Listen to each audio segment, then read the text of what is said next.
Value Wrestling. We're here.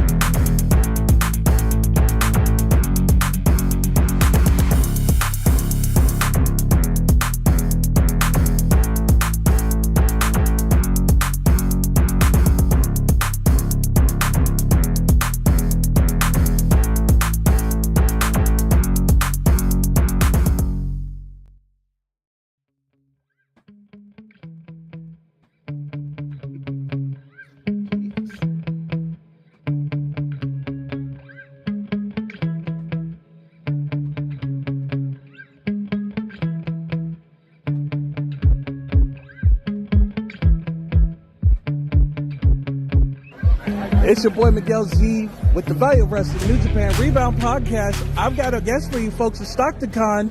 What up, everybody? AJ Kirsch here, the voice and the host of StocktonCon. The value of wrestling is awesome, so subscribe on YouTube. Scan the QR code right here, now. Subscribe, check it out. There we go. You'll be glad you did. Thank you, brother. Yeah, that's what. Hey, man, shout out to Value of Wrestling. I'm right here with the Big O's, San Jose. We done shut the shit down. Love and respect, all right? Value of Wrestling. Hello. Man, thank you, brother. Oh, ladies and gentlemen, we are back. We are back right here with your WWE Bad Blood 2024 under review. This is the Value Wrestling. I'm the big time, along with Mr. Clarke and Mr. Z, to talk all about everything we just saw go down on the Peacock, on the PLE Bad Blood 2024. So it was a pretty decent show overall, I would have to say. It's kind of what I think what we least predicted for the most part to be what it was. I don't think there was a whole lot of shock and surprise. I mean, granted, in the end, yes, it happened. Okay, well, that's your opinion. Congratulations. Anyways, it was an overall decent show. The anchors pretty much held it up. The middles were hit or miss. I mean, I was a little more surprised by some of it, but we're going to break it all down. We're going to talk about it right here, right now. So we open up with the big intro package. We have CM Punk and Triple H in the garage and the lookout and a whole bunch of, I don't know, I guess more nonsense than anything, I guess. I don't know. Nothing really excite me. And of course, we started off with the Hell in a Cell. They lowered the Hell in a Cell. Drew McIntyre comes in first. Punk follows after. And they did exactly what we thought they were going to deliver. This match was perfect. Punk got busted open first. Drew McIntyre then eventually got a toolbox to the head several times. He got busted open even the hard way, almost more blood on him than Punk ever bled. At one point, the referee was trying to hand Drew McIntyre a towel. Drew McIntyre threw it out of the ref's hand, like, leave me alone. Eventually, we see a black bag brought in the ring, and who knew if it was going to be thumbtacks, dice, hockey pucks, candy corn. No, it turned out to be the little, I forget what you call those, little beads from the bracelets and stuff. Somebody ran down to Hobby Lobby and bought them out before this pay-per-view. Eventually, Drew was going to do it, but Punk got a hold of him and shoved the whole crap full down Drew's throat, wrapped a chain around his knee, and gave a solid steel go to sleep to Drew McIntyre to pick up the 1, 2, 3, get a big win. This match went 31 minutes, 23 seconds. They didn't go outside the ring, which is fine and dandy. I really didn't see either of them flying off there. I just thought maybe they would tease it. This was a solid match. We got exactly what you wanted out of the right winner here. CM Punk looking strong. Where does CM Punk go next? I don't know, but, they did the whole symbolic thing where even Michael Cole put it there. He slammed the cage door. He slammed the door shut on this feud. in the end. Punk stumbled out. They took a long time after this match. I thought maybe we were going to get a Seth Rollins running out of here. I thought at some point something funky like a monkey was going to happen because they kept dragging this match or this after match out as the cage rose, and the medics attended to CM Punk and made sure he had air and oxygen and everything like that. Of course, at one point they kind of gave away something because they opened the bottom of the ring and the camera pointed in there was a monitor under the wrestling ring. So I don't know if this is the new standards for WWE wrestling shows. You have to have a monitor under the ring, or what that might alluded to, but it was a good match in the beginning here. The end was good. Punk walking out, staggering, barely able to walk. Drew looking very defeated. It's going to be interesting to see what's next for these two men. Punk is probably not going to be facing Seth Rollins right now. Seth Rollins is tied up with Bronson Reed. So we're going to have to wait and see what are they going to do with Punk going into Crown Jewel. Where does he play into Survivor Series?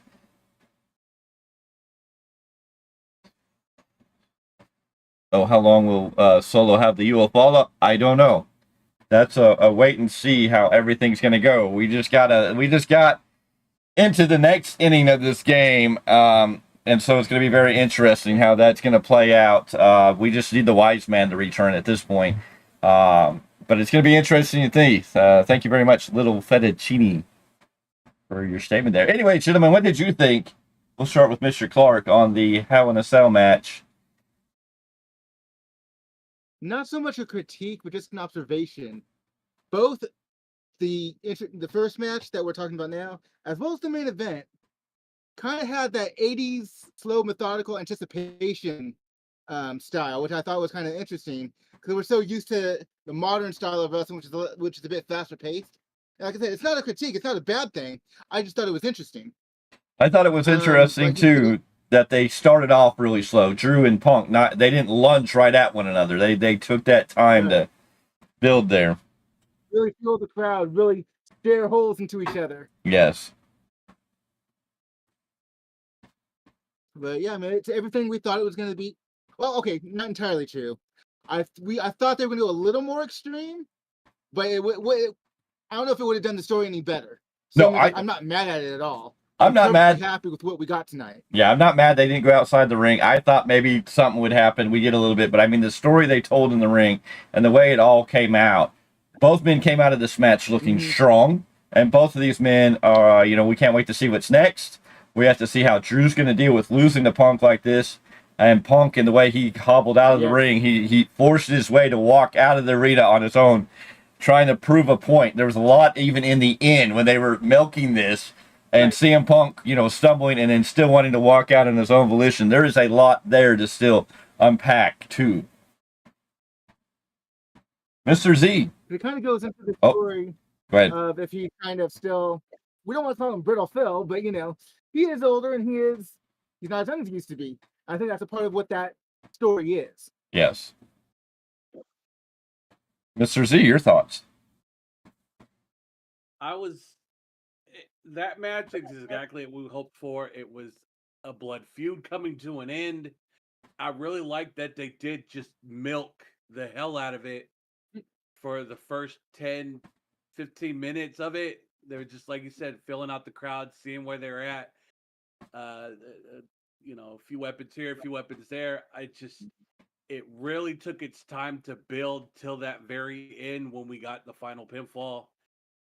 I really have no complaints about it, other than the fact, like you just said, the critique is just a little bit long at the end because we didn't know what was going to happen, if there was going to be any hokey business at the end of that.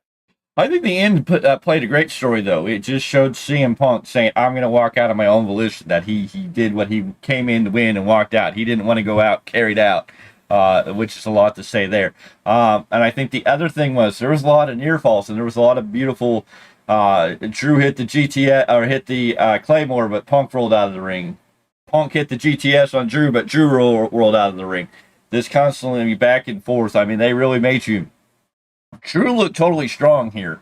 Again, Drew doing what he needed to do, but in the end, Punk coming out and Punk having to go to the severe ends. I mean, wrapping that chain around his leg, several times to deliver a very impactful GTS and I think it was a beautiful story, outside, inside. This was the match of the night, period. We knew it was going to be the match of the night. That's why we argued it for to be the main event. Even with what happened after the main event tonight, the main event did not pay off like this match did. So, I mean, I still disagree with this opening. I think they could have taken the main event tonight, put it at the beginning, still had The Rock show up and do that thing, and it would have still been fine. But I think people would have been much happier with that Hell in a Cell at the end than this, because The Rock showing up, and we'll get to that in a minute, was kind of It was just a tease. Yeah, we'll get to that in a minute. Well, it's like you said. It's like you said. That whole. This is a traditional feud. These two hate each other. This is what they would talk about. What would happen at the Omni. Like, this is how a blood feud should end. With nowhere to go. It's just you two and a ref, and it delivered on every end as far as how a feud should go. Like you said, the near falls. I did love the fact that Drew hit that Claymore on the outside of the ring. I was like, well, it's a good thing they don't count pinfalls out there. Yeah. That was a good solid scare for everybody.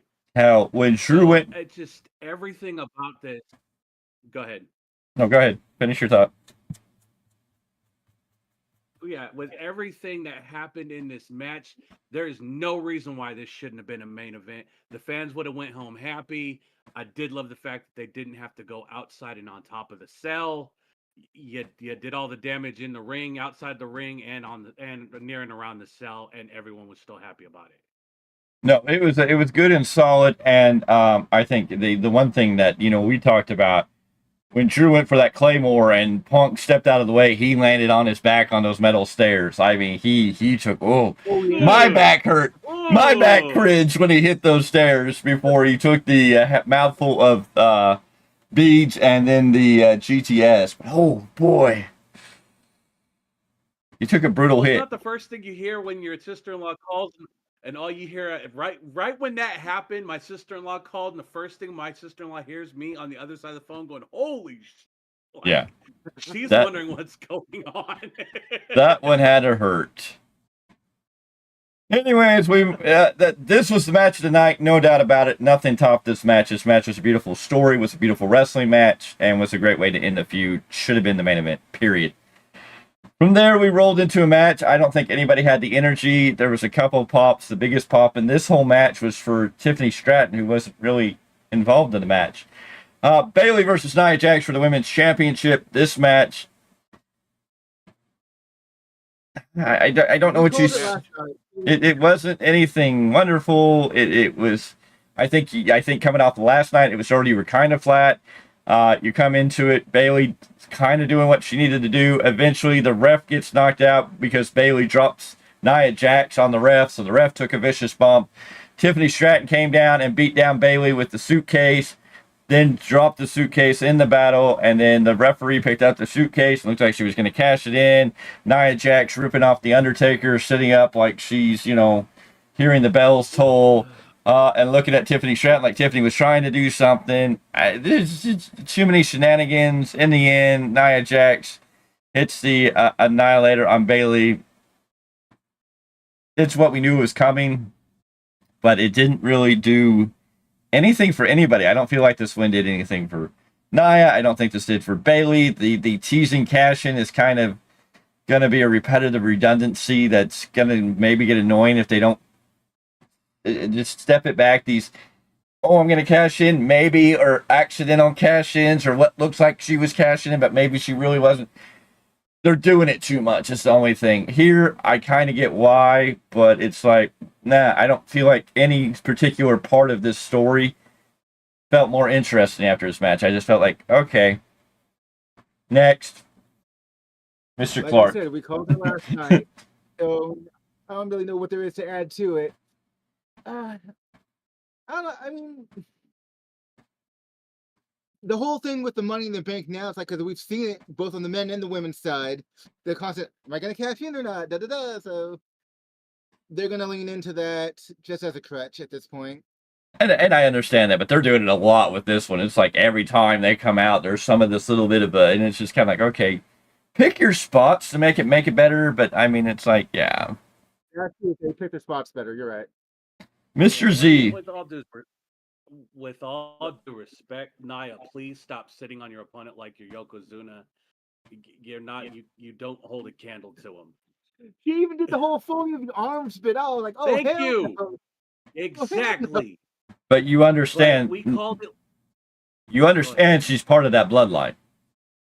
Yes. I do, but she's far from the greatness of Yoko. You know, No matter how much she tries to imitate it. I can agree with you there, but yeah, it is what it is. Often imitated, never duplicated. But then again, like you said, we called it last night. We already knew what was going to happen. We knew who was going over. But yeah, this whole I'm gonna cash in. Oh my God, Nia caught me. It's like you're getting caught, out in the field by a passing police car because you had to go to the bathroom on the side of the road. Is that from firsthand experience? Yes. Okay. Oh geez. I'm just asking. You're the one throwing it out there like it was like a not just an experience, but something that turned into a nightmare. The way you were saying that, I mean, it didn't seem like that turned out to be too good of an experience. No, but I told him, I was like, there's a rest stop 30 miles ahead. I've been driving for 100. I really had to go. And it's like 2:00 in the morning. Like it's a drive to Disneyland. Oh jeez. The old suicide run.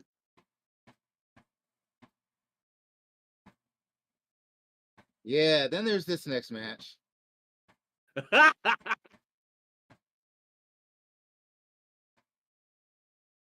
You could hear the wind getting sucked out of the arena.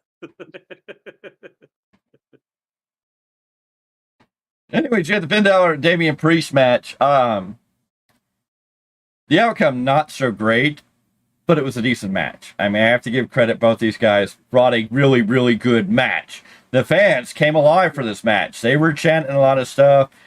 They were going back and forth a lot here. Judgment Day came out. The beautiful Razor Edge. The constant. I mean, I don't get how you drop the ball and let Finn Balor hit a coup de grace on the back of Damien Priest's head, then on Damien Priest's back, and then on the third one he gets caught and hit with the South of Heaven to lose. That's where the whole air got sucked out of the arena moment. Damien Priest gets the win, but I mean, we have to give credit that these guys really did bring a good match. They had a good story in this match.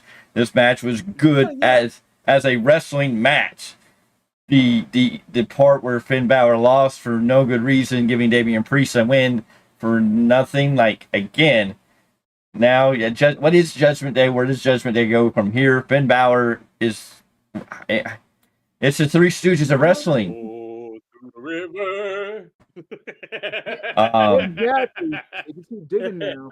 I don't know what you do here. I mean, it was a good match. Balor always can bring a good match. He brought the best out of Priest. He took Priest to the limit here. It wasn't like a bad match. It just, the ending was crap. Because I'm like, why do we need Priest to win this match? This Priest winning this match doesn't do anything. Balor winning the match would have solidified him as the new leader of Judgment Day. Would at least maybe continue this feud. Because, I mean, why does Priest, now that he's beaten Dominick and Balor, need to go back and fight these people anymore? I don't know what you do with any of them now. It's just kind of like, okay. And it didn't really make Priest any bigger or better. I mean, I don't know. I don't know what to say. It was a good match. I will not take that away from Damien Priest and Finn Balor. The in-ring work was very good. They got the crowd back into it, and probably the second best match on the card. Yeah, no, hands down, they did get this crowd built back up through the whole thing. The in-ring work was spot on. I enjoyed it. It told a great story.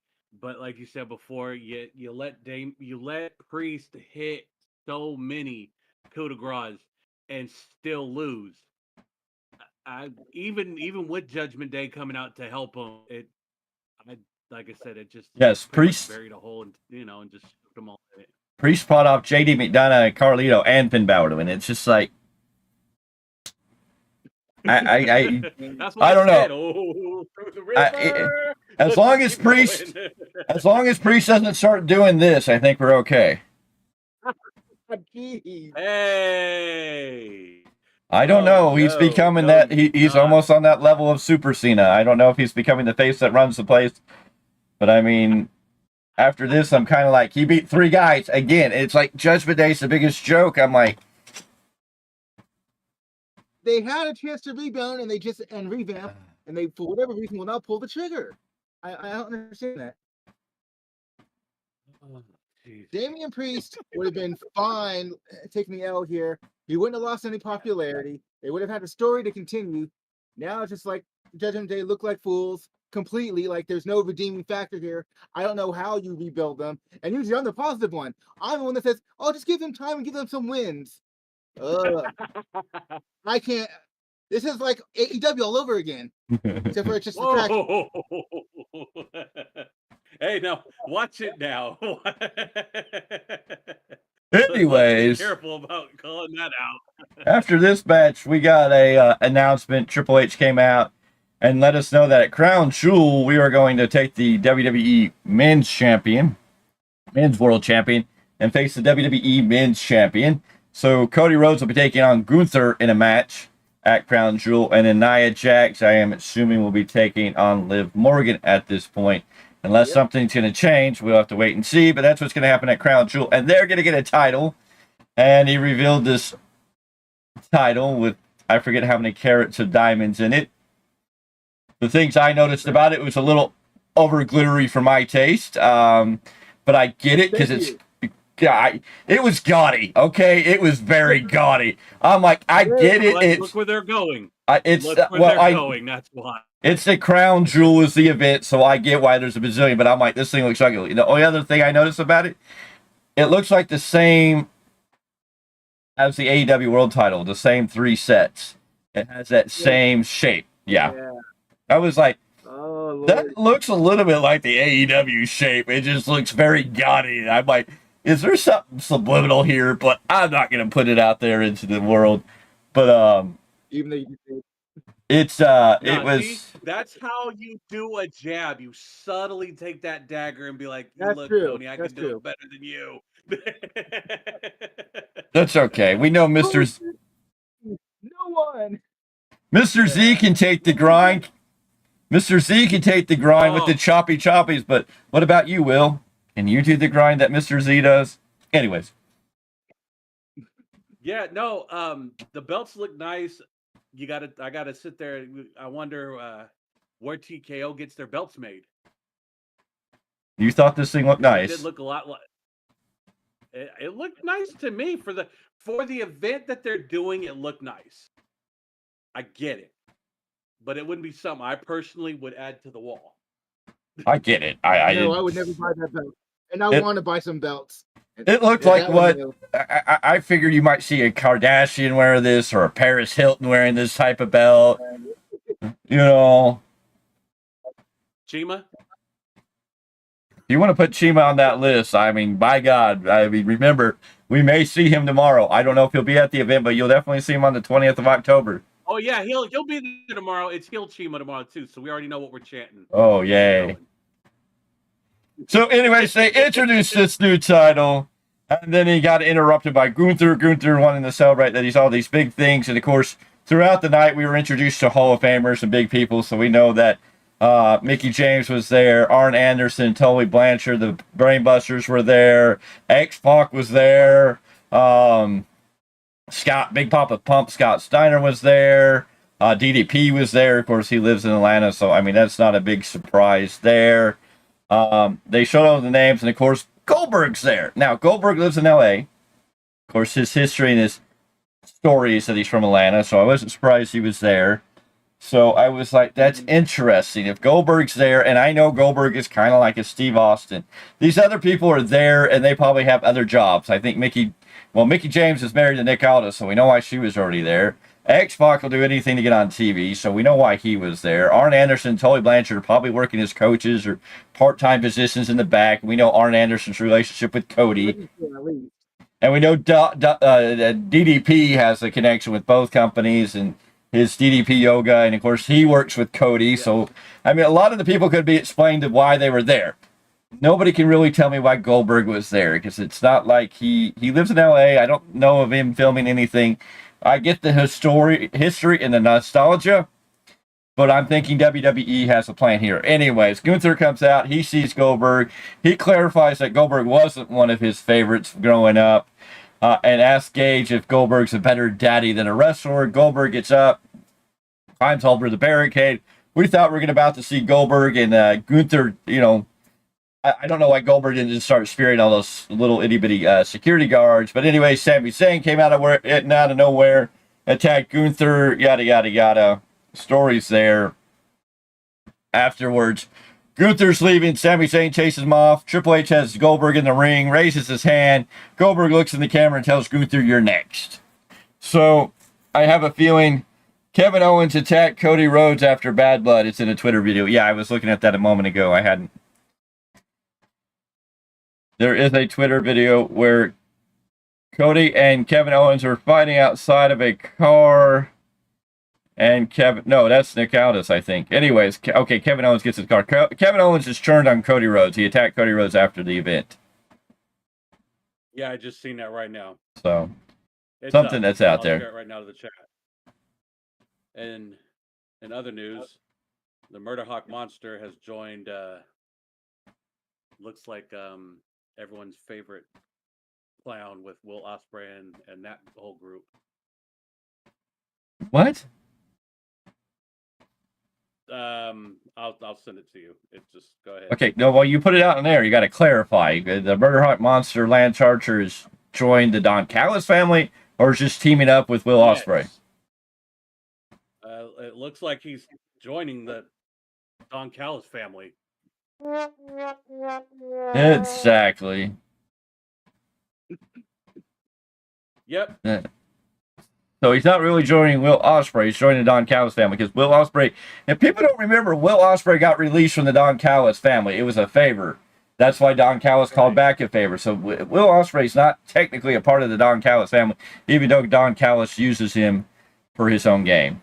So yeah, cool. Either way, why do that to the Murder Hawk Monster? Why? Well, that doesn't Lance help. Archer, you need to leave. That doesn't help anybody else in that group. I mean, I thought Takeshita was the guy that they were trying to get over. If you put it, I don't know. Don't care. Anyways, back to the important business. So Gunther leaves. Goldberg raises his hand. Goldberg says that Gunther's next, and here's what I'm going to predict. I told the boys earlier, I think Goldberg is probably going to make his return run. We're going to see Goldberg at his retirement. Because the only reason I can buy Goldberg being there tonight is that there was some agreement. Show up. We'll start a storyline. We'll give you your retirement. Because Goldberg is kind of like Austin. If you're not going to give me something to do, why do I want to be there? Why put in the effort? I want to do something. So I'm assuming Goldberg was there. Goldberg's probably going to enter the Royal Rumble next year to earn his shot at Gunther. Get eliminated by a Braun Breaker, if WWE books this right, which can build a Braun Breaker to Goldberg feud at WrestleMania. Give Goldberg his retirement match. Pass that torch to Braun Breaker. You can build Breaker in that short time if he were to come into... If Goldberg was looking strong in the Rumble, Breaker came in and eliminated him somehow. I think you could do enough to maybe get him in that right direction. And then if he beats Goldberg at WrestleMania... And even if they do it as... Well, I don't know if Goldberg would want to do it as babyface versus babyface, but we'll have to see. But they have an opportunity to do something there. Will Goldberg get his hands on Gunther? Maybe we'll see it. Maybe we'll see it in the interim. At least he might spear Gunther as he's building up to go into the Royal Rumble. We could make it at least somewhat interesting. Tease Gunther and Goldberg a little bit, and then have Goldberg in the Rumble get eliminated by Braun Breaker. Now Goldberg shifts to Breaker. And then you have Breaker beat Goldberg at WrestleMania. If you do it right, you might actually get Breaker on the right path. Yeah. I don't expect a Goldberg Gunther. I don't expect a Goldberg Gunther match. They may touch. Gunther might get speared, but I don't really believe they'll give them a full match. No. Now, Kaiser might have to face Goldberg. That might happen. Right? But I don't really think. You're gonna get squashed like old Giovanni Vinci's been getting squashed. Yeah, well, with Goldberg, I just can't see them putting Goldberg in the ring with Gunther because you would need Goldberg to kind of squash Gunther. But if you squash Gunther like that, then you're really hurting Gunther. There's not doing a Goldberg Gunther match. There's no real winner in that. If you have Gunther beat Goldberg, then anything you can do with Goldberg to help get Braun Breaker over is dead.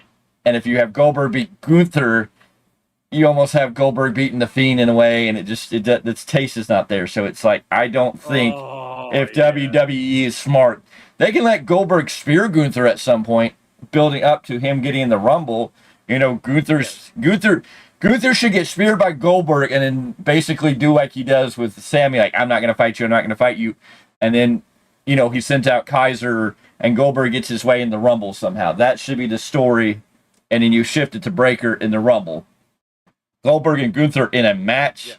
Maybe a tag match. Maybe you do Gunther and Kaiser against Goldberg and Breaker leading into the Royal Rumble. There could be something that you could build there. Doable. That would help. That's where you could get Goldberg and Gunther kind of in the ring without hurting them. One-on-one, it'll be a bad idea. There's no winner there. There's just, I can't even... Because if you have Goldberg, because right now you kind of have to, Goldberg has to be built up back to Goldberg status to be able to go into a Mania with Breaker to give that torch to Breaker. So you have to have that, and you can't really have anybody beating Gunther right now. Well, you can, yeah, you really can't have anybody beating Gunther right now. Gunther needs to be built as solid as he was with the Intercontinental title. So. Yep. Yeah, because you go with. I was going to say, when Goldberg and Lesnar had their thing, it made sense for Goldberg to do what he did. It made total sense. The fans wanted it. It was put out there into the universe, and it made sense. Even Paul Heyman has said it made sense. But like having Goldberg and Gunther right now, there's no way. And I've already got a bad taste in my mouth from Goldberg and the Fiend. So, yeah. You know Heyman booked that match to be that way. The initial Goldberg Lesnar return where Goldberg took out Lesnar at, I believe, Survivor Series in like 30 seconds. Yeah, he said it made sense. Yeah. And he said it made sense. Yeah, well, it did. It absolutely made sense to build it that way and had it go the way it did for that story. But here it's like, you can't put Goldberg and Gunther one-on-one in a match. No. Now, if you have Gunther challenge Goldberg like you don't have any friends, and then Breaker steps up to be friends with Goldberg, maybe you kind of play on where Braun Breaker is right now. Kind of this, we don't know if he's babyface or a tweener. He befriends Goldberg, and then at the Rumble he eliminates Goldberg. Maybe him and Goldberg like take over the ring and are eliminating people until they're the last two left. And Breaker and Goldberg are like buddies, and then he eliminates Goldberg. Yeah. So. Almost. Yeah. I think there's a great story to tell. Work. I'm sorry. Everyone keeps blowing up my phone. Yes, folks, if you're here, I know you're texting me. We'll watch the video. We know what's going on. They're getting text messages about this whole Owens. We've seen the Cody Owens. We already know. Owens jumped Cody after the event tonight outside the bus. Cody Owens turned on Cody for whatever reason. Cool. We know. Yeah. It's the next storyline. I mean, yes. So we'll have to see how that plays out. Yeah. Anyways, from there we went into the WWE Women's match: Rhea Ripley versus Liv Morgan. Dominick Mysterio hung up in a shark cage. We got to find out Dominick Mysterio is afraid of height, and for some stupid reason, nobody put a lock on the cage. And then they tried to act like in the middle of this match when Dom opened the door. Oh, how did he pick the lock? I'm like, there was never a lock on the door in the first place. They were selling this whole. You pointed it out. My wife pointed it out right before you text saying, "Hey, there's no lock on the cage." She already seen it, and she goes, "Why isn't there a lock on the cage?" I was like, "Why isn't there a lock on the cage?" And then when they tried to sell me this story, like, how did he pick the lock? Did he learn that in prison? Who gave him a file? I'm like, You didn't have the lock on it. I mean, we're not stupid. I mean, give me freaking Jesus. Anyways, Liv Morgan. Go ahead. Go ahead, finish that up, and I got a comment up there. No, go ahead and finish the match, and I'll talk about what I was going to say after you're done. You're good. Anyways, Liv did her right thing, working over Rhea's knees most of this match. Another stupid moment here is Rhea is dominating the match. She's going up to the top ropes, and Dom is now opened the cell door. He's got the cell door wide open, and Rhea's looking directly at him, half like with a foot out of the cage, and they're just like, "Yeah, I see you," but I'm like, if you see him and the ref sees him and he's supposed to be locked in the cage, nobody's doing anything. They're just like, "Oh, I see you." And I'm like, this is kind of dumb, but the purpose is for him to be locked in the cage, and nobody's reacting going, "Hey, wait a minute. How did he get out of the cage?" Even though the commentary's selling this story, the ref and Rhea aren't selling the fucking story. Like, he has the cage door open and Rhea's up on the top ropes, and she's all like, ah. And then she decides to go out and play around with Dom, and eventually she gets out there. She gives a riptide to Liv on the outside, takes her out, throws her back in. Eventually, in this whole thing, Dominick accidentally, he not even crawls out of the ring. He leans so far over, he falls out, and I guess he was handcuffed to something, or there was a chain that he was tied to. I don't know. So he's dangling upside down by his foot. So I don't know if they put a ankle. I don't know. This was weird, bizarre. So he was hanging upside. Darby Allin impersonation. He was hanging upside down out of the shark cage that was dangling over the entranceway, and then Liv is down. Rhea attacks Liv and asks the ref for 1 minute, and the ref goes, "Sure, I understand. You earned it."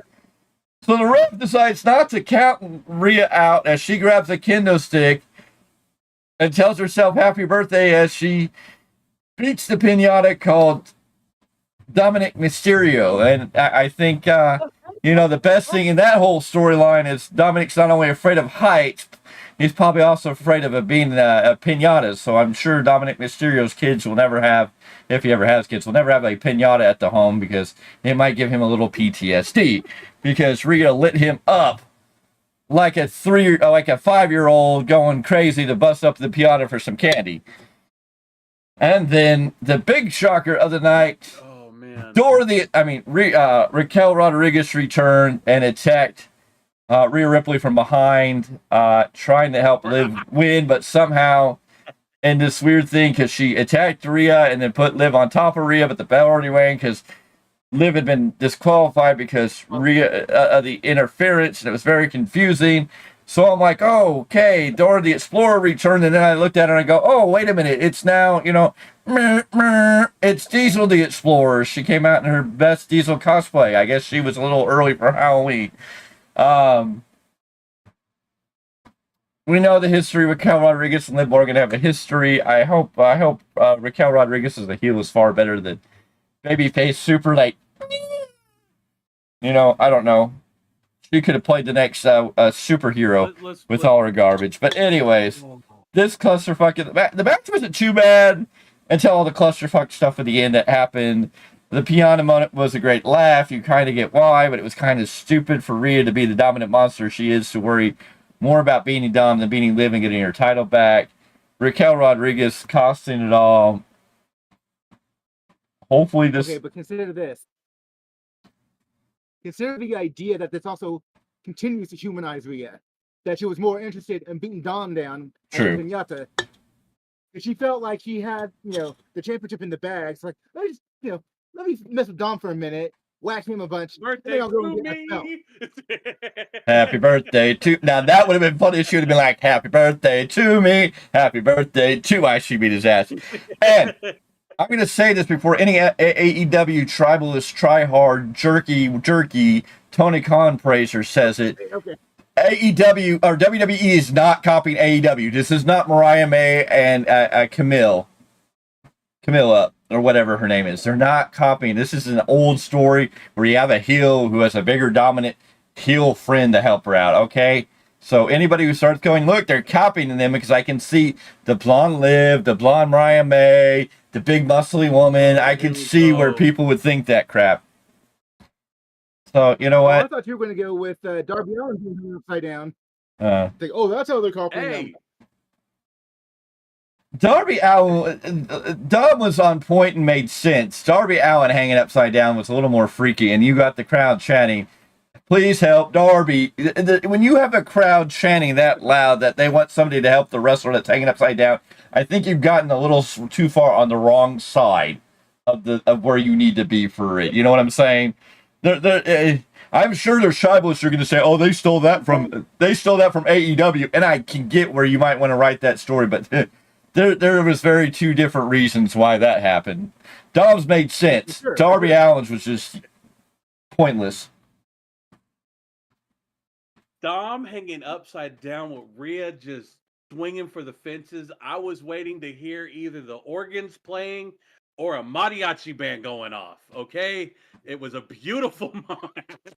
I just popped Mr. Clarke, but either way, that made sense. But seeing I can't even remember, Raquel, Dora the Explorer, whatever you want to call her, seeing her back, that's great. I just Diesel, I don't know. I'm sorry, she came out in all the black leather and the pads. Yeah. I mean, but you can tell she's probably about as healthy as she can get post whatever was wrong with her into the ring. So good for her. Damn. For a brief time in NXT, Raquel Rodriguez was actually known as Big Mama Cool. Great. And I just realized that if she's the modern day female Diesel, did I just make Liv Morgan the modern day Shawn Michaels? Is she the modern day Heartbreak Kid? And she kind of fits that story too, which is ridiculous now. Yeah. Instead of two dudes with attitudes, we're gonna have two chicks with attitudes. Well, considering who's running all this. Yeah, I know. Oh, dude, every time I do you, Dom, this girl takes. I remember back when The Rock was making fun of Diesel when the NWO came back and it was like, "Oh, Big Daddy Cool, me." That's why I keep doing that. That's where I keep going back to. Oh, we're having too much fun with this one. Anyways, you say, "Look, it's Dora the Explorer." I said, "Wait a minute, she's not wearing purple anymore." No, I was like, "It's Dora the Explorer," and then I started looking at her and go, "No, it's Big Mommy Cool, me."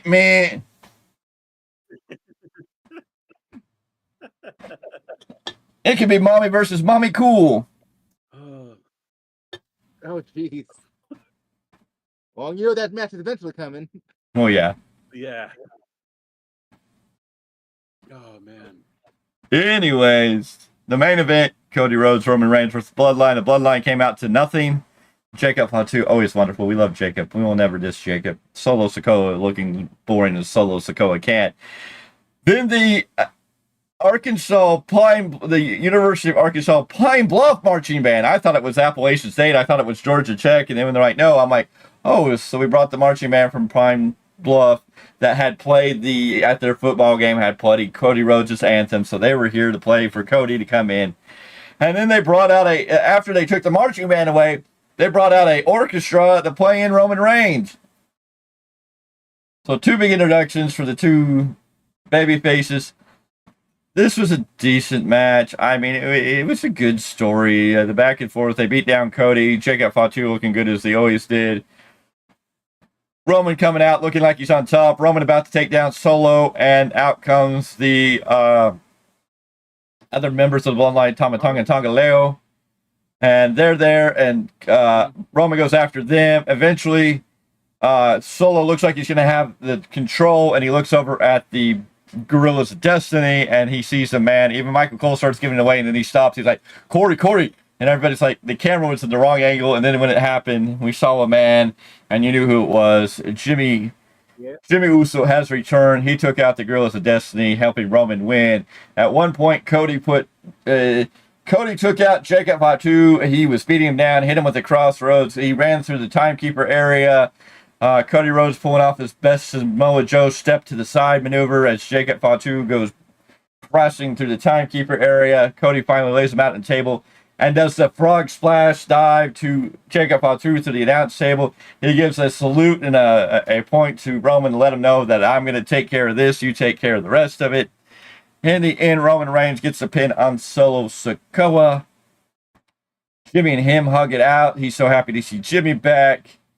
And then Cody gets in the ring. Cody and Roman kind of have an acknowledgement of something there. And then Roman and Jimmy start to leave. Cody celebrating the ring and alone.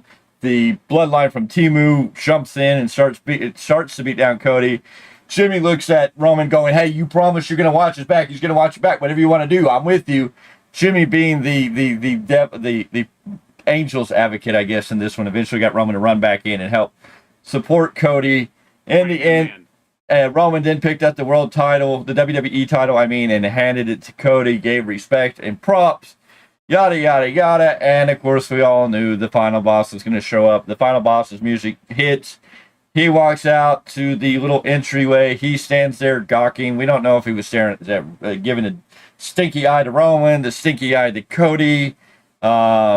He goes 1, 2, 3 and slits his throat. We don't know if that's in reference to him. Some people are speculating the 1, 2, 3 was a nod that he beat Cody at WrestleMania. 1, 2, 3, it's over, but for who? People are going to say, now we've speculated on off that The Rock is working with Timu Bloodline, but I can't say tonight with definite for sure that he was on either side. Now, after the show, yes, The Rock cut a very opening promo that he didn't like what he'd seen, but he's not going to tell you how he really feels. Very open-ended. We know he wants a match with Cody. He was out there with his People's Championship that was given to him by Muhammad Ali's wife, and so the speculation is a good thing. I'm not going to take away the speculation, but I do feel the return of The Rock at that little moment. I'm glad they're giving it speculation, but it's kind of like him coming out and didn't do anything for the show. It's like you could have still put the Hell in a Cell match in at the end. You could have opened the match with this and had The Rock come out, or hell, you could have this match before the Hell in a Cell, had The Rock come out before they started the Hell in a Cell. Hell, if you really wanted to twist it and get it really going, why don't you have The Rock out there staring them down, and then you have a scene in the back where The Rock passes CM Punk as CM Punk's getting ready to come out. I'm just saying. But anyways, the match was decent. Jimmy returning, got a big pop. The Rock out there, that place, the roof blew off that place when The Rock returned, but I can't tell you where The Rock stands in any of this. Hopefully we start getting an answer. Hopefully we don't have to wait a long time to get to the answer. I'm assuming hopefully on SmackDown this week we'll get a little something. I don't care if we get all of it, but I don't know where else you wait. The only thing I can assume is they're going to build to Crown Jewel a little bit here, but they've also got to start building to Survivor Series, War Games, and how that's going to play out. And it's going to be interesting now because Kevin Owens, after the show, turned on Cody. I was speculating that Cody, Roman, Randy, KO, and maybe a returning Jimmy will get in there. I don't know where they're going to go with this right now. We know where Bloodline, the Bloodline Timu version is at. We know that group is probably going to be in there. Is The Rock going to be on that side? Possibly. Is The Rock going to face Cody at Survivor Series and not be a part of that? And are we going to get Roman, Jimmy, Jay, and Sammy in War Games? I don't know, but that's dangerous too because War Games should be closing out Survivor Series. But if you have Cody versus The Rock at Survivor Series, I don't know if that's the right thing. I think you put Rock with Timu Bloodline, you put Cody with the other Bloodline. I don't know who fills in all these spots yet. I don't know if you even want Jay back in the Bloodline. He's the Intercontinental Champion. I don't know if he needs to be sucked in that story when he needs to be. He's got Braun Breaker after him, Bronson Reed after him, and there's a lot of talk that Dominick Mysterio is going to be pushed to take the title off of Jay. So I think Jay's busy with a lot of stuff on Raw. I don't know if he needs to necessarily fit into this storyline. And I think if you're going to do Cody Rock, you do Cody Rock at Royal Rumble. Yeah, I'll say this as a possibility. Go ahead. Especially with Paul Heyman in the company, who knows how to run multiple angles at the same time. Yes. You could have Jay as a part of the OG Bloodline and still you defend the Intercontinental title. Obviously not on the same show as blah, blah, blah. Yeah. But you can't build multiple stories at the same time. No, you could. I Will just it don't. happen? We'll see. I just don't know if it does Jay any If good you right look now. at- You know, I think he'll get a good pop if he comes back and helps out, but I don't know if it helps his overall arcing story to step away from that and step in here. You know what I'm saying? It's like what he's doing over here is All great. they want to do is have Jay be like the mystery, last partner. That doesn't happen. They don't even talk about it until, or they don't reveal it, until the day of the show. It just depends. Maybe they bring Rikishi in. Why aren't they bringing Rikishi in to play some type of peacemaker, or even if he goes on the other side? I mean, give me Rikishi a little bit in this. He's played enough online. Yeah. Give me On Rikishi. both sides. First and foremost, before I No, go on, we no, love you, Jacob. no. We always will. No, you bring Rikishi in to do it for The Rock, and then you have The Rock turn on Rikishi, and then Rikishi joins the other bloodline with Roman, and it helps bring back Jimmy and Jay. That's what you do. Because you could have Rikishi. I'll do it. Long-term story looking there. There, yes, you go back. I did it for The Rock. Long-term storytelling. You have Rikishi take out Roman, and then he was like, I did it for The Rock. And then The Rock be like, God. Booch, I never needed your help. Ugh. Then he goes back and goes, okay, Roman, I help you. I get the boys back together. Come on, Kishi. Go ahead, Mr. C. First and foremost, Jacob, we love you. It was what you did was great. Always looks like $1 million in the ring. Very athletic, big man. But damn, Cody with that frog splash took it like a champ. Oh, Cody. I popped for that. That was a good one. No, it looks like no one really got hurt on that spot. That was a good one. I just don't know where The Rock stands in this, and that's going to drive me crazy until he actually speaks. Mm-hmm. That was the point. We know the speculation, but I love, and I've said this off air, the people are talking, and that's all we need. Yeah. You got wrestling fans, the casual fans are talking. They don't even know what's going on. They're like, holy, The Rock's back. What's going on? No, I mean, they got the controversy, but I feel it was still kind of like, you could have done all this and put the Hell in a Cell in the main event where it really deserved that spot. Oh, yeah, definitely. I'm going to defend that to this day. I think Cody, I don't know, I think... I'm right. I will die on that hill. I think Drew and Punk earned that. I think they earned the main event. I just hope that at some point we get CM Punk to basically say, oh, it's all because of you, Rock. I didn't get the main event of Bad Blood. You're always costing me a main event. I wouldn't mind The Rock and CM Punk tying it up one more time. You've got enough history there.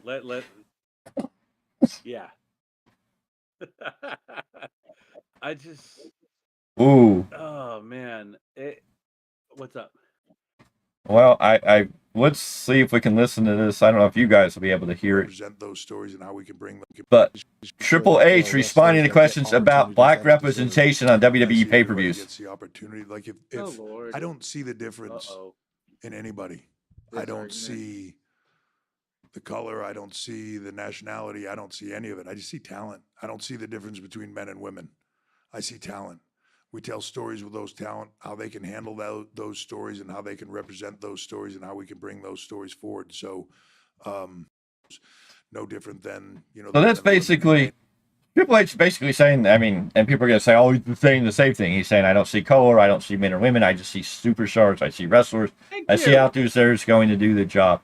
I'm getting real tired of this narrative that Triple H is a quote-unquote R word. Since I guess you can't say certain words on YouTube anymore. You can't say you can't say like 2 or 3 R words anymore. No. It's crazy out here. Anyways. No. I'm tired of this narrative. He's a businessman. Yes. That's plain and simple what it is. And if you don't think Triple H oversees NXT, just because Shawn Michaels is the one running it, if you don't think Triple H is a part of making sure what's going on down there, I don't know what you're telling yourself. I mean, there's not been a storyline with the right people in it. Oh, why did he not keep Lashley? I don't think there was anything really for Lashley to do in WWE. They had the Great Pride storyline with the Street Profits, but they tried to create 2 groups at one time, and I think it backfired. They tried to do Karrion Kross's whatever they call themselves, the Final Truth, the Final Testament, or whatever. Final Testament. And then you had the Pride, and they were trying to create this, and I don't think it ever worked out to the way they liked it. Unfortunately, those storylines just didn't work out. And now they can go to AEW, MVP, Shelton Benjamin, Bobby Lashley. They can be the Hurt Syndicate there. It'll be a short phase, and they'll be fighting for the Trios tag titles with the conglomerate by the beginning of next year. I mean, it's sadly that's what's going to happen in AEW. They'll be fun for a little bit, and then Tony Khan will shove them off the side and try to keep them busy on some of his other programs. They'll be on Collision, where you can watch Collision both on TBS or TNT or whichever, and Max, because you're going to be able to do it simultaneously. On 2 shows. Yes, you can watch 2 shows at the same time, so you can see yourself on those 2 shows at the same time. And if you're really great, you go to the show, you watch the show, and then you pull out your tablet, and you pull out your phone, and you have Max on one, and you have the TNT on the other one, and you're watching both shows, but you're watching yourself on both shows while you're there at the show. Because that's what Tony Khan wants you to do. Ratings, folks. Yeah, that's probably why. That's probably why he's selling it. You could be like Time Cop, my favorite movie. You could be two. That's what he's selling. He wants to make sure the ratings. That's going to get them double ratings if you're watching both ones. Anywho. Oh man, horrible. Triple Clown booking Bad Blood has been a disaster, bruv. CM Punk and Drew McIntyre in the Hell in a Cell match wasn't even good, y'all. Only liked it because of blood between those two, bruv. Nia Jax and was filler. Damien Priest and Finn Balor was filler. Raquel came back and helped Liv to end in a DQ, so what now, bruv? A Judgment Day storyline continues. Triple Clown unveiled a pile of poo-poo title. The main event was so weak, bruv, that Roman Reigns looked like he was on life support on that match, bruv. Oh, God, bruv, please retire. The Rock came back and did nothing just to get a cheap pop, and Jimmy Uso came back to a cheap pop. WWE only cares about Samoans, bruv. And guess what? There were no black wrestlers on the match, bruv. Holy crap, bruv. Triple Clown is nothing but a R-word booker, bruv. But the E stands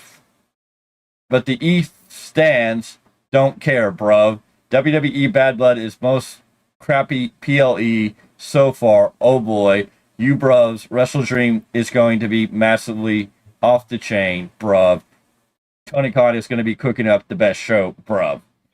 And I don't say that? Some guy on Facebook. And I read that as they wrote it. They were the ones putting bruv in everything, okay? I wasn't saying bruv for anything. Somebody wishes they were I think that's the one. Is that the one that I posted that comment? Here you go, have this. I don't know. Return for your loyalty. Somebody wishes they were Will Ospreay. Ospreay doesn't even grow that much. This was brought up, folks. Not that anyone cares. Mercedes Moné defending both belts against Emi Sakura. Oh yeah, I was just going to say that on AEW Dynamite. AEW Dynamite on Tuesday. It's going to go on Tuesday. It's going to go up against the hottest wrestling product out there right now. It's going to go up against NXT. I wonder how they're going to do. So they're so deep in pockets.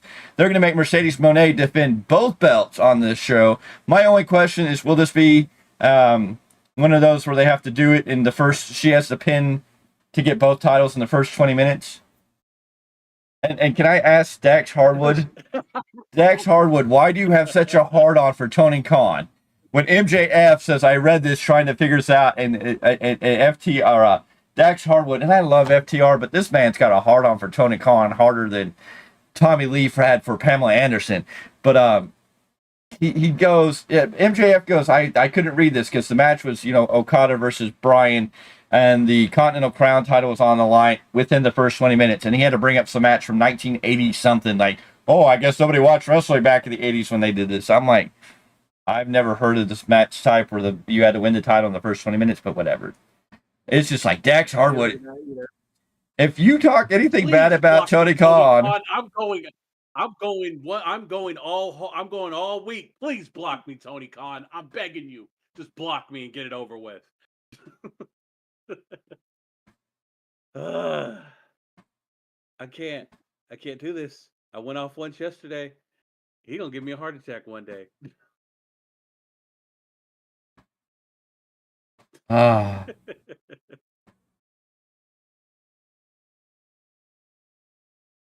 Wow. Somebody at the event shaking my head in disgust while everyone chants Goldberg so Bret Hart knows I don't approve. I'm sorry, one of the biggest I have on this very channel one of the biggest diehard Bret Hart fans from back in the day, and even he's kind of like Goldberg. Not saying he's a diehard Goldberg fan, but he would still be in there chatting Goldberg because it'd be fun if he was there. Not because he hates Bret, but it's also kind of like Bret kind of got a bitter old man self going, and that's his own issue. Yeah.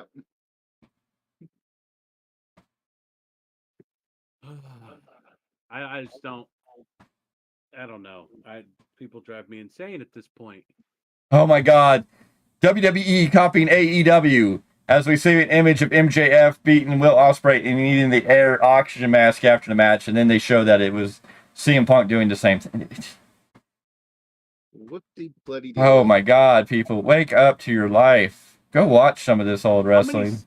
How many sellouts in a row was it tonight? Did they no, get your statement right. It wasn't in a row. It was 60 sellouts for the year. They've had 60 sellouts for a year. Okay. Because they lost a little bit. How many have AEW had? Well, AEW only needs like 3,000 people, so I don't know how many sellouts they've had. I mean, when you're booking for 20,000 compared to 3,000, I mean that's a massive difference. Okay. And hey, folks, you can still get tickets to Collision and Battle of the Belts 12 in Stockton, California. I'm sure if you go to the arena the day of the show, they'll probably be giving those tickets away for free. Play your cards right, you might catch myself and Big Time getting kicked out of the building before it even starts. Don't make promises you can't keep. I'll wear this shirt, this beautiful shirt I had made today. That'll get me kicked out. They won't even let you in the building with that shirt. If we showed up with Value of Wrestling all over ourselves, we'd probably be blocked instantly. They probably already know our name. If we show up on the grounds on that day, chanting Value of Wrestling, they're probably going to go, no, you need to leave. We're going to have cops called. Hey, guys. What? You guys can hear me, right? Yes. Mm-hmm. Okay, my wife says she can't hear me on air. Okay, never mind. I could hear it. Maybe it's her phone. Tell her to turn up her phone. Okay. All right, we're good, folks. But Miguel said the one smart thing. He said maybe. He didn't give an emphatic statement. Yes. But we already know the answer to that. But so. yeah, no. This shirt you can catch me wearing tomorrow at one of the better shows in California. That's what I'm looking forward to. Okay. Well, you have all that information, don't you, sir? No, you're the one. Paperwork on me today. Yeah, but you're going to pop it. You should know it. If you're going to it, you should know it. You should sell it. You're the one bringing it up. So, I mean, you want to talk about it. It's Collectible Stampede Show in Woodland, California, tomorrow in Woodland at the high school. I believe it's North 21st or North 21 West Street in Woodland. I may be wrong. I'd have to look that all up. It's going to be a stacked card. It's going to be a stacked house. It's going to be a fun time in the old town tonight. If you're going to be out in the Woodland, California area, if you're going to jump over the Yellow Causeway, where we know who is one half of the old Causeway Tag Team Champions, and if you want to know who is one half of the Yellow Causeway Tag Team Champions, true cardboard champions, well, you can go check out an interview with one AJ Kirsch, yeah, right here on the Value Wrestling. And speaking of that, it'll be Stampede Collectibles or Collectible Stampede. I always get those backwards. Anyways, Stampede Collectibles. Stampede Collectibles, it's their wrestling show. Some great local rebate action, and some of our great buddies from SPW will be there. And speaking of Supreme Pro Wrestling, if you want to see a great interview with their champion, a man who's gone undefeated for over a year now, reigning as their champion, still continuing to defend that belt, and be defending that belt on October 20th at SPW's Ghouls, Frights, and Wrestling Tights at the Indoor World Soccer Arena on Kent Street in Elk Grove, California, or what we just call the SPW Arena. Yes, that's what we like to call it. Yes, the one, the only, the Dark Fox Illuminae, who did a wonderful interview with us on this channel, will also be there in action, taking on a legend in the California independent scenes, the crazy clown, the mad clown, the only man that might give the Undertaker a little bit of the heebie-jeebies, maybe even make the boogeyman be afraid of boogeymen. Yes, ladies and gentlemen, the one and only Jekyll's will be fighting for that SPW championship. Yeah. And you have a 1 year reign. So it's going to be a big, big match. When you have somebody who's carried the title for 1 year, he won this title at last year's Ghouls, Frights, and Wrestling Tights, and he's going to defend it here. It's 1 year. What a reign. I'm going to tell you, I don't know. No disrespect to the champ. No disrespect to the Dark Fox Illumide, but I don't know if he's going to be able to get through Jekyll's. I don't know if he's keeping that title. It's been a long definitive reign. He has dominated many of his competitors, and he's had some big competitors, as he tells you. We're going to have to see what happens at Ghouls, Frights, Wrestling Tights on October 20th in Elk Grove, California, where the Value Wrestling will be there. And, of course, tomorrow we're heading up north again, across the causeway to Woodland, where we're going to cover Selectable Stampede Wrestling Show. And we may be able to air some of those matches. I don't know. We're going to have to talk some more. And maybe we need to talk to the man behind West Coast Designs and see if he can get us connected to the people at Barrios Toys, because they have a connection, because on October 26th at Barrios Toys, you're going to have Melina and Kayla Baker. I think it is. Formerly known as Kayla Braxton. That's where I get confused, because I always wanted to say Kayla Braxton, but she's going by I think what is her name, Baker. So that's all going on, and we're going to be at SPW on the 20th. We're going to be at the show tomorrow. Joe Henry's coming into the local area. He'll be in Roseville at Barrios Toys on the 19th, and he's going to Atwater for a big show down there on the 19th. That's the day before the big 20th show with SPW. Crazy November 2nd. Then we return with the Realm of Warriors Fall Fury, Realm of Warriors Championship Wrestling Fall Fury event. Loaded stat card, and now we can finally officially make the statement that Mr. Z has been begging, been oozing the spit out of his mouth. Ladies and gentlemen, I'm going to give this one to Mr. Z, because he's been dying to tell the world this, because it leaked on X by the man himself, but we had never had confirmation. I had to tell Mr. Z, you got to hold on. Give me a little bit. Let's make sure we get confirmation that we're not spilling the beans or giving away stories, because we don't want to be on that wrong end of that list. We don't want to be the spoiler guys. But anyways, Mr. Z, who's going to be at Realm of Warriors Championship Wrestling to take on, I believe it's Midas, I can't remember his name. It's disappearing. Midas Creed. Yes, this man will be going one-on-one with Midas Creed, a man that Mr. Z knows all too well about. Mr. Z, tell us who's showing up. We're talking about Nevada's own Mexican werewolf El Chupacabra making his return to the Northern California area at Realm of Warriors Fall Fury to take on Midas Creed.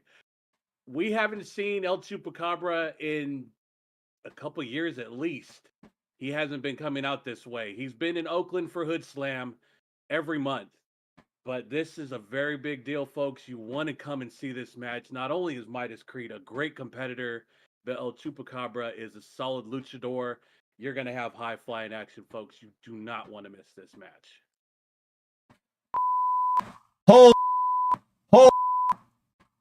We've had 151 people come through here. Thank you. Keep on coming. We're still here. We're still talking. Anyways, yes, El Chupacabra will be at the event. Mr. Z saw this. El Chupacabra himself posted it, and I was like, wait a minute, let's make sure we have facts before we play spoilers, but it has been put out. You can go to Realm of Warriors Championship Wrestling on Facebook. Get all the details, information, and everything else on that. You can go to SPW on Facebook also to get all that information too. Lots of information out there. Lots put out there. We're going to be there. It's going to be fun. At both shows. So much to do. Our lives are getting busy. And, we're calling out a lot of people. It seems like we have a couple pending interviews. That list is growing. We got some boys over from a company called Hood Slam that seem to be willing to sign on that line to show up and show out and sit down with us and do a little interview. And we probably might. We're waiting for a return response. Haven't heard anything yet, but we might have one of the Mr. Clarke may say, I don't know. I don't know where he lives on that existence or that plane of commentary. But one of the big names in wrestling commentary, to each your own. I don't know how everybody would feel about this person. But yeah, we may have a... Do what? Are we talking about KK? Yes. Mm-hmm. So there's speculation. We have something lined up. We're going to see. Of course, we also are looking at... we have that. We have Big Frost from SPW and the surrounding. He's agreed at some point we're going to sit down with him. We hope to sit down with Scoot Robinson and Sir Samurai at some point, and hopefully do an interview with them. And of course, we're going to touch base with a lot of people this weekend and the 20th. We're going to be hustling up some more interviews. We're going to line these up, knock them out, because I think we found a niche. We're going to bring you all this independent wrestling. But man, there's some names in the chamber that might kind of make you go, what? Yeah. Ladies and gentlemen, if you're a Hood Slam fan, stay tuned. Hood Slam we might be, hey, Hood Slam, you want to invite me and the big man and the medium-sized man out to an event? Maybe it's time that we can come to a Hood Slam event so we can tell our fans all about what is the party that is called Hood Slam. Yeah. So much It's going like I on. posted earlier, folks. It's like I posted earlier on Facebook, folks. I told y'all not to sleep on us. A lot of big things are happening right now. So this is how it's going to go. There'll be no weekly roundup tomorrow. We did a little talk yesterday after SmackDown and the Bad Blood prediction. We talked a little bit about here some of the stuff going on. There'll be no weekly roundup because me and Mr. Z will be live at Collectible Stampede's Wrestling Show in Woodland. So we're going to be recording that live. Commentary, maybe live action. I don't know. We're going to have to see what he gives us approval to do. And then we'll be back with Monday Night Raw post-show review. We'll be back Wednesdays with your Wednesday, or not Wednesdays, excuse me. We'll be back Friday with your SmackDown review because there's something big going on SmackDown. Next Saturday, we'll be here with your Wrestle Dream Fallout show. I believe it's next Saturday, right? Let me make sure. Yeah, next Saturday. Your burial. Yeah, because a week from today. Yeah, a week from today will be AEW's Wrestle Dream. And if we're still alive and still awake and can tell you anything about it, we'll be here to go over it. Why? I don't. So, and then the weekly roundup will be back on the 13th. And we'll be here with SmackDown on Friday, Monday Night Raw review on Monday.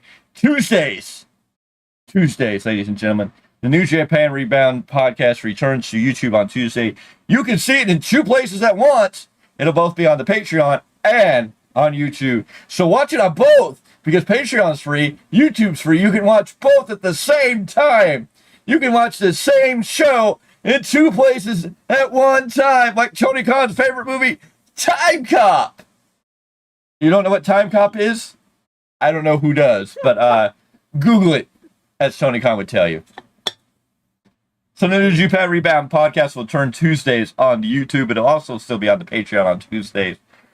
Wednesdays, and Martin We Trust has started to make its return. We'll see what Jane has up her sleeve or her wherever she keeps this information. We won't get too dirty into that one. But yeah, that is all coming.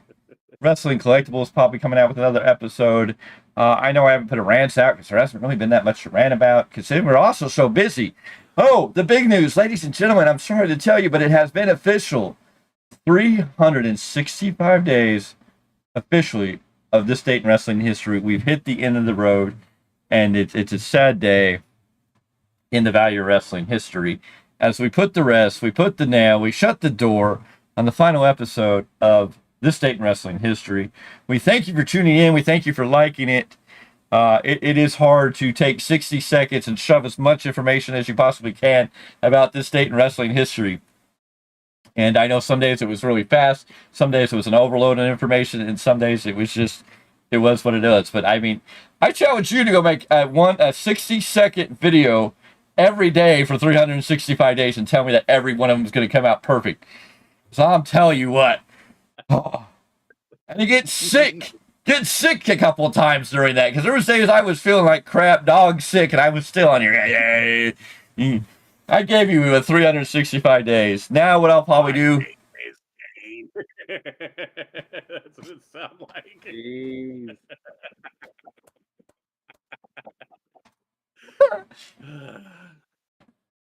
The history with Garth Brooks may go away, but you know the one about 7-Eleven. The story with 7-Eleven can never, ever, ever go away.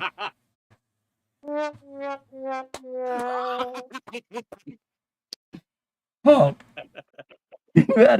If you lived the moment, then you'd understand. I mean, it's just the greatest moment in not sports entertainment history. 10 o'clock at night, he was always there. Hello. No.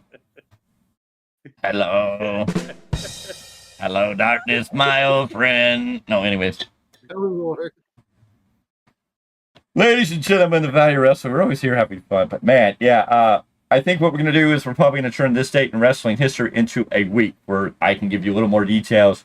We'll make it a full-length video where we can talk about some of the big events that went on during the week of wrestling and get in details. Maybe throw some pictures, some more stuff up. Make it a little more fun. So I don't know when that's coming to the channel. It's a work in progress. Like so many other things seem to be. We all have like these wonderful ideas. But time constraints and the million other things we're doing, sometimes it's just you don't have enough time in the day, and I don't want to put any more hours in any day. I mean, we got enough hours in a day, and they go by pretty damn quick. I mean, look, ladies and gentlemen, we're already October. Here by the end of next week, we're going to be mid-October, meaning we're close to the end of this year. You can go to any Lowe's, you can go to any Home Depot, you can go to any Walmart right now, and you can really get yourself confused because you can look one way and see Halloween and look the other way and see Christmas. I'm telling you where we are, ladies and gentlemen. Yep. It's a crazy time. We got Crown Jewel coming up. We got Survivor Series War Games. Then we're heading into a late edition of Royal Rumble. If anybody noticed, it'll be February 1st for Royal Rumble. So it's going to be interesting. What we're going to have in is Filler Gap. I believe we have Wrestle Dream. I believe we have Full Gear to get through. We have Battle of the Belts coming up for AEW, and then we have World's End for AEW. The Continental Crown Tournament should be gearing up back real soon. And we'll see. Rumors and speculation, lots of names coming back to TV. AEW may be overloaded. And who knows? And New Japan getting ready for their big show at the beginning of January. I forget which one it is that they're Wrestle Kingdom. Yes. Is that the one that they're ever? No, it's the other one. They have another one coming up in early January too. Wrestle Dynasty. Yes, that's the big one where it's a mix of New Japan, CMLL, Stardom, AEW, and Ring of Honor. That's that big five show. That's the show where there's the vignettes for Kenny Omega making his return with his golden lover to take on the Young Bucks. That's where that match is supposed to be taking place. Oh no. Tanahashi-san, what is wrong with you, my friend? That's okay. I heard Ibushi and Tanahashi are going to ride bicycles to the next big AEW event together and be the bicyclers. Is it a tandem? Yes. Okay. And they're going to come down. They're going to come down to what I believe is a Leonard Skinner song, "Bicycle, Bicycle. I like to ride my bicycle."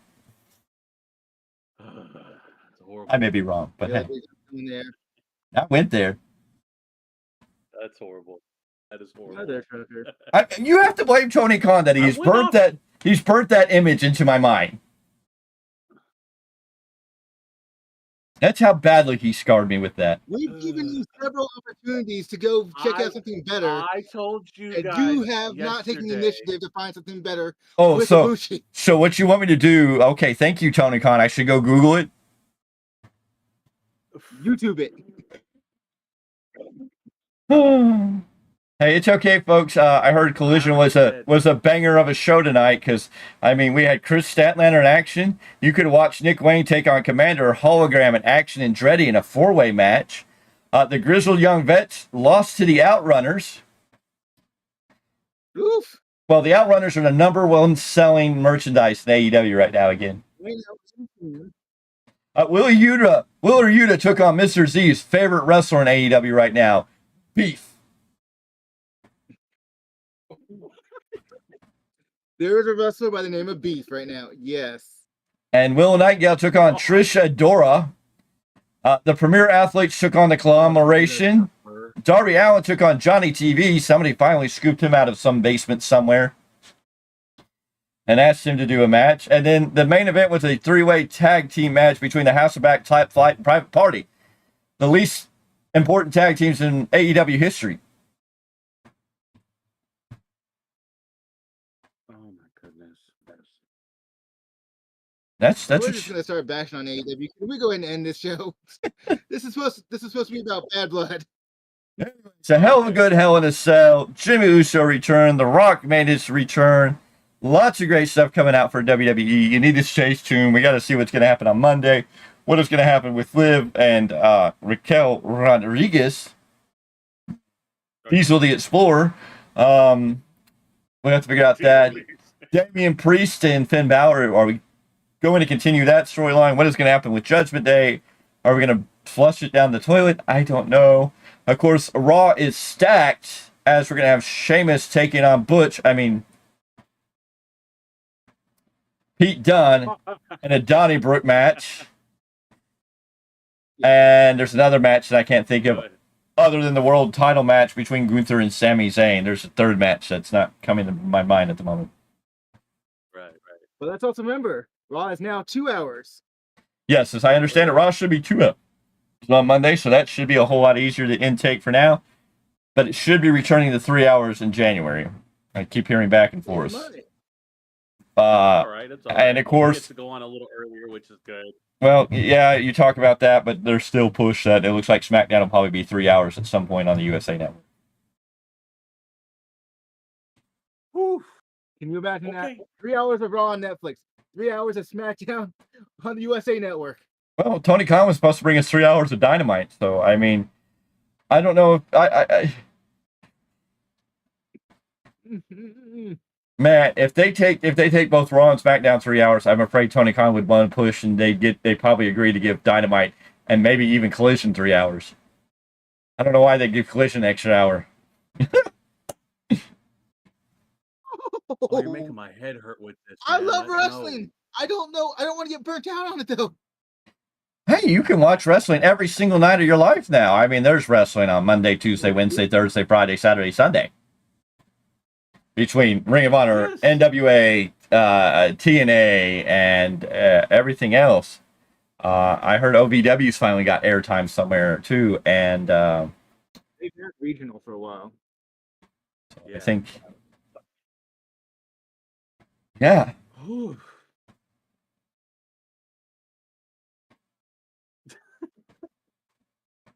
And on that note, folks, I'm tapped out. What? Oh, okay. Da-da-da-da-da-da. Yes, ladies and gentlemen, that is your post-show, your under review for Bad Blood 2024. If you enjoyed it, great. 162 people came through here. We appreciate you. I'd like to see a lot more likes. I got 8 people in here. Can I get at least that up to 8 likes? Let's do it. And get it going. Rock it. 162 people it came through to check out what we had to say tonight. That's impressive. That's amazing. What a fun time. What a great time. I hope you all come tomorrow. Me and Mr. Z are going to be at Collectible Stampede's Wrestling Show in Woodland, California. If you're not going to be able to be there, tune into the channel. We're going to cover it all. And I'm pretty sure we're going to be able to cover it all. I have a hunch. I have a feeling that we're probably going to get to put live action on the air. I think so too. It's going to be a fun time. It's going to be damn fun time. It's going to be a long day. It's going to be a fun time.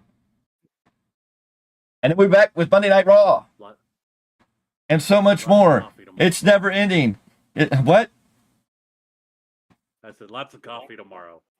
Yeah, it'll be at least a Dutch run for me. So hey, we'll get the party started like it's going out of style. We're gonna get it rocking. If you're gonna make that stop on our way out, I'm getting some too. I'm with you. Well, that's what I'm saying. We gotta stop and get ice, and then we gotta stop and get Dutch. I mean, that's just the way this story goes. Right. Anyways, ladies and gentlemen, this is Value Wrestling on the big time. Mr. Paulus Clarke and Mr. Z, the triple team. I guess if Mr. Z's the big man and I'm the medium-sized man, I guess that makes Mr. Clarke the Hulk Hogan of this group. So how's that make you feel, brother? Ooh. Ooh. You want to be Thunder Lips? Oh! He can be rip 'em. Rip. Rip. Yeah. Rip. Rip. Rip. Rip. Rip. Oh my Rip. God, Rip. what did Rip. he Rip. Well, what? I mean, you want me to go worse? I could go worse. There is one worse than I think Rip was. You could be Mr. America. Oh, Mr. I'll go pump yourself. Anywho, come out and join the big man and the medium-sized man tomorrow, Woodland, California, the Woodland High School. We're going to be in the gym. We're going to give you some old high school gym wrestling. And I'll tell you what, I will go back to the days when I was a kid, and I can tell you, sometimes that high school gym wrestling was better than some of this other stuff out there. So, I remember they did have a show. I remember one show at Lincoln High School where they had wrestling in the gym. That's where Hacksaw and Jim Duggan was. And I think Tito Santana was there at one time. But yeah, God, we won't go back into that time period, that day and age. Oh, USA! Ladies and gentlemen, the big man, the medium-sized man, and Mr. America tell ya good night. Good night. Where is the? I got to change every. There we go.